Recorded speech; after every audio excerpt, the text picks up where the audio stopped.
Hello students, today we'll see the next topic in the carbohydrate chapter. So in the previous lecture we have seen that how we have to determine the total starch content and what is the degree of gelatinization, degree of retrogradation. So today we'll see the next topic, that is a non-starch polysaccharide analysis. Then we have pectin, then we have dietary fibers and major components of the dietary fibers. So let us see one by one. So the first one is the non-starch polysaccharides. So that is the hydrocolloids or food gums. A starch or starches may be used in the ingredients in a food product, either as an isolated starch or as a component of flour, or may occur naturally in the fruit of the vegetable tissues. So other polysaccharides are almost always added as ingredients, although there are exceptions. So these added polysaccharides, along with the protein gelatin, comprises the group of ingredients known as the food gums or hydrocolloids. So their use is widespread and extensive. They are used in the everything from processed meat products to chocolate products, from ice cream to the salad dressing. So it also may desirable to determine such things as a beta glucan content of the oat or barley flour or breakfast cereals of the label claim, or the arabinoxylan content of the wheat flour to set the processing parameter. So the food gum analysis is a problematic because polysaccharides present a variety of chemical structures, their solubilities and molecular weights. So in addition, the average structure can vary with the source and the conditions under which the plant is grown. So the some polysaccharides are neutral, some are anionic, some are linear, some are branched. Some of the branched polysaccharides are still effectively linear, some are bush-like. So some contain ether, ester, and or cyclic acetal groups in addition to the sugar units, either naturally or as a result of some kind of chemical modification. So some are soluble only in hot water, some are soluble only in room temperature or colder water, some are soluble in both hot and cold water, and so on. So that we cannot we have some kind of difficulty while analyzing such kind of sample. So how we have to perform the analysis? So first of all, we have to take a sample. We have to freeze it for drying. Then we have to get a dry sample. Then after that, we have to extract the liquid. Extract the liquid by using some kind of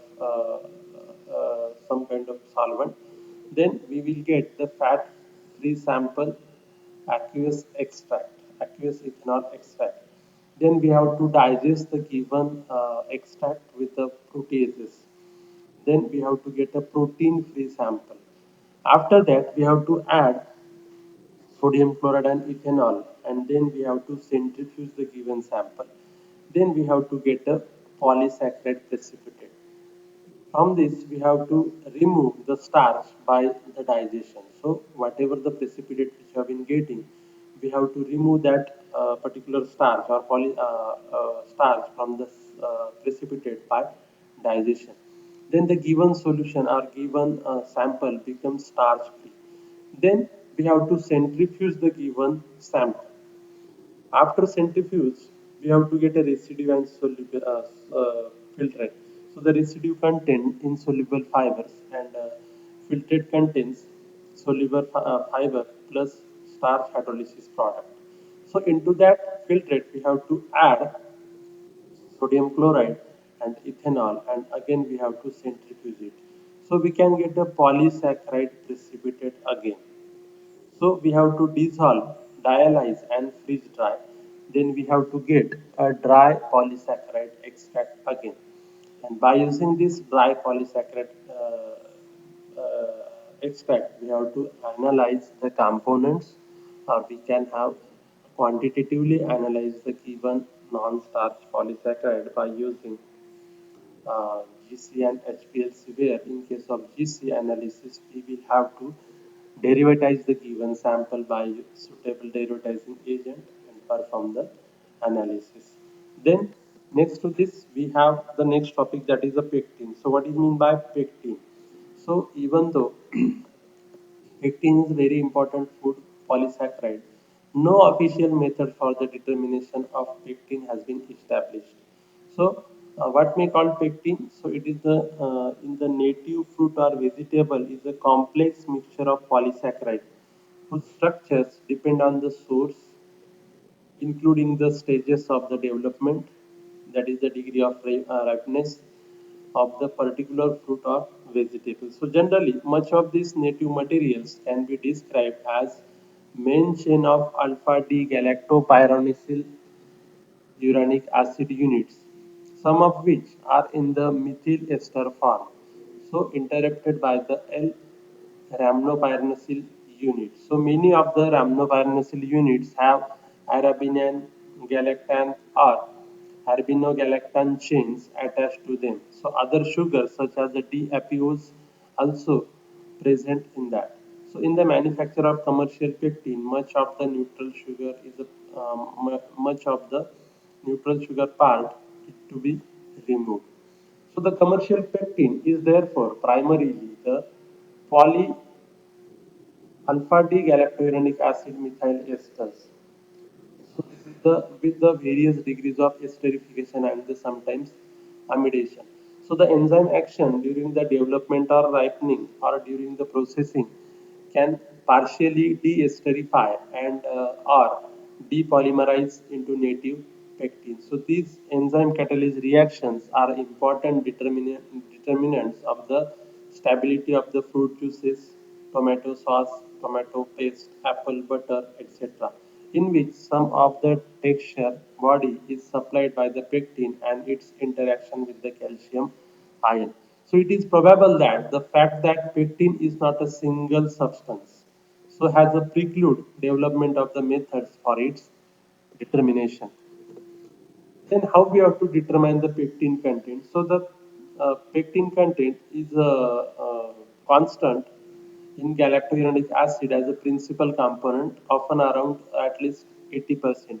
So however, glycosidic linkage of uronic acid are difficult to hydrolyze without decomposition. So the methods involving acid catalyzed hydrolysis to release the D-galacturonic acid and chromatography are generally not applicable. So here there is a decomposition. That's why we cannot use the chromatographic method for that analysis. So one method employed for the pectin uses saponification in the sodium hydroxide solution, followed by the acidification and the addition of calcium 2 plus to precipitate the pectin. So generally what happens, the gravimetric method is generally employed for the analysis of pectin. In that what happens, we have to first of all hydrolyze that given, saponify the given pectin by using sodium hydroxide. Then we have to acidify it and then we have to add calcium 2 plus and then there is a formation of calcium pectate, we can say the product, and this calcium pectate is collected, washed, dried and measured gravimetrically. So the precipitation with the quaternary ammonium salt, cetyl pyridinium bromide has been used successfully.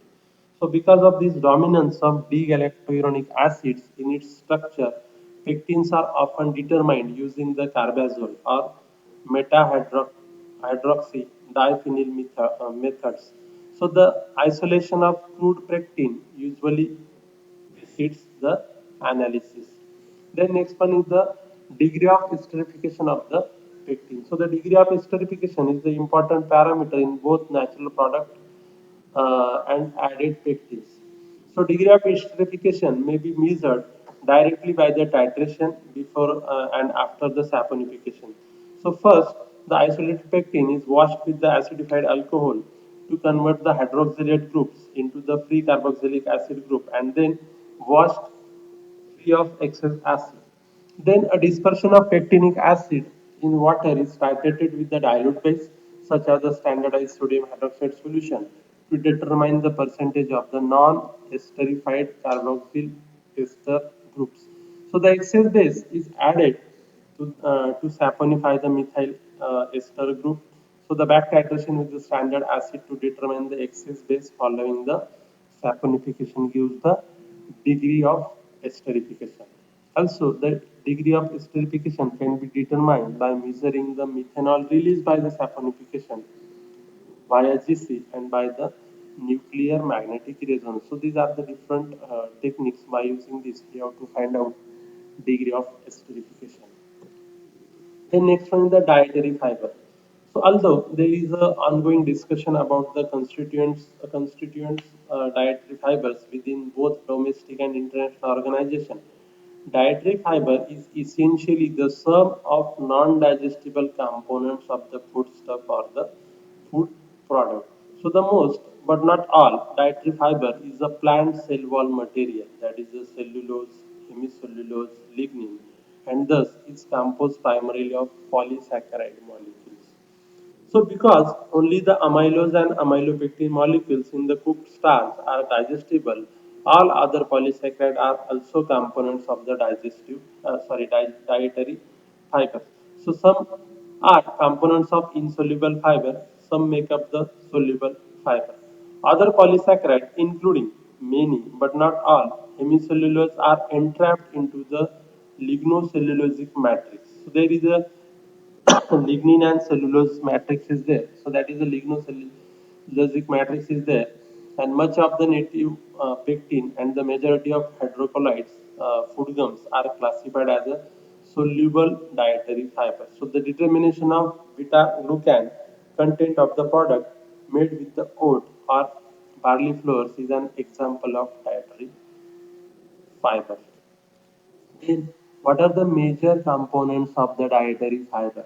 So, the generally the major components of the natural dietary fiber are the cellulose, hemicellulose, lignin, and other non-starch polysaccharides such as pectin. That is, we have already seen that pectin. So, in a food product, added hydrocolloids are food gums, resistant starch, and certain oligosaccharides such as those derived from the insulin are included because they are also non-digestible and provide certain of the physiological benefits of the dietary fiber. An example of polydextrose, which is often but not always used in a product formulation, especially because it is considered to be soluble dietary fibers. So look at various major components of the dietary fibers one by one. So the first one is the cellulose. Cellulose, it is the linear polymer of beta D glucopyranosyl units. Some molecules may contain 10,000 or more glucosyl units. Hydrogen bonding between the parallel polymers forms a strong microfibrils in the particular structure. Then cellulose microfibrils provides the strength and rigidity required in the primary and the secondary plant cells. Then next one is the hemicellulose. Hemicellulose are the heterogeneous group of polysaccharide. The only similarity between being their association with the cellulose in plant cell walls. The units of hemicellulose are D-xylose, D-mannose, and D-galactose frequently form a main chain structures of the hemicellulose. Units of the L-arabinose, D-galactose, and uronic acids are often present as a branch unit or in a side chains of the hemicelluloses. Hemicelluloses may be soluble or insoluble in water depending upon their nature. So the molecular sizes and degree of branching vary widely. Then we have next pectins. So we have already seen that the pectins are what food scientists generally call pectin is like the hemicellulose, a family of the polysaccharide. Although this is the case, there is a structural similarity between the hemicellulose and the pectin. So the main feature of all commercial pectin is the linear chain of 1,4 linked alpha D galactopyranosyl uranic acid units. So in inters interspersed segments of the neutral sugar units may be branched sometime with the other polysaccharide. So the carboxylic acid group of the D-galacturonic acid units are often in the methyl ester form. So when present primarily that particular pectin in a calcium and in a magnesium salt form, they are generally water insoluble and extractable only with the dilute solutions of acid chelators such as PDTA or ammonium oxalate. So these molecules are present in the middle lamella of the plant tissue. Then the next one is the lignin. So the lignin is the non-carbohydrate, three-dimensional, water-insoluble polymer and a major components of the cell walls of the higher land plants. So the lignin may be covalently linked to the hemicellulose. Okay. So this is about the major components of the dietary fiber. Then next one is the general consideration. So the fiber components of the sub fractions of them are usually not distinct entities. Rather, their compositions are methodology dependent. Although considerable progress has been made in relating fiber composition to the physiological effect, much remains to be learned and improving the nutritional value of the foods by adding fiber or modifying the resistant starch content remains the challenge for the food scientist. Okay, so this is all about the chapter carbohydrate. Okay, in the next lecture we will see the next chapter. Okay.